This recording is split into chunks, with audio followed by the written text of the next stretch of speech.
In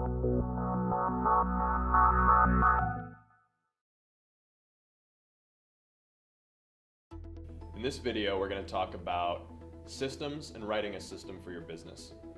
Now, systems are a buzzword for small business owners that are on the self-improvement trail. You hear about systems at McDonald's, systems like Henry Ford with the Model T and the production of those vehicles.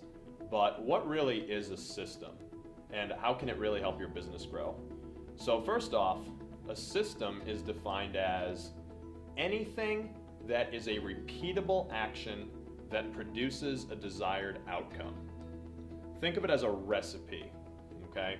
We do the same recipe over and over when we want to make a certain type of cake or a certain type of meal. And when you put the right ingredients for the right time, done in the right way, in the right format, you create this outcome that hopefully tastes really, really good.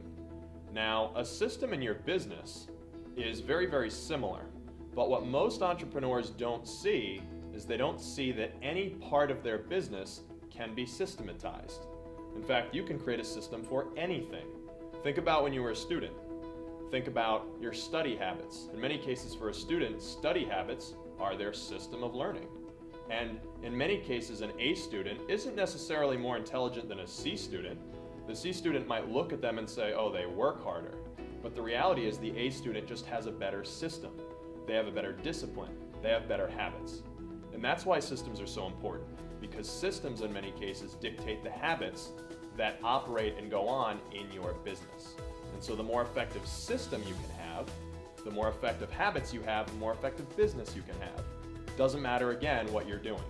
A solopreneur, for instance, it's possible to completely systematize a one-man show or one-woman show, if you're a blogger, for instance, having a system of marketing, having a system of traffic generation, having a system, a day-to-day routine. This is what needs to get done. Here, there, everywhere. A content production system.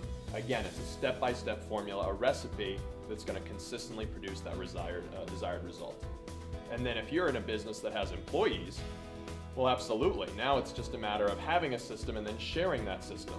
I'll never forget one business that I worked for when I was still an employee at the age of 16, which was I worked in a restaurant. And what's notorious about restaurants is most of them don't have very good systems. And I'll never forget walking into the huge stand-up refrigerator, and literally every time you walked in, the food would be in a different location one time than it would be another time. So if you needed to find lettuce, lobsters, chicken, no matter where it was always in a different place, okay? That's the definition of not systematized. And no matter what business you're in, you want to create a situation where your employees, if you employ people, have interns and so forth, are in a situation where they can do that repeatable action as easily and simple as possible. Because when you can ingrain the right habits in your organization, whether solopreneur or multifaceted, you're going to be able to go invisible in your business, and you're going to be able to own your business and own your life. And so if you want to learn more about that, then definitely sign up for our free course, ownyourbizownyourlife.com. Again, that's ownyourbizownyourlife.com, and leave a comment below about systems.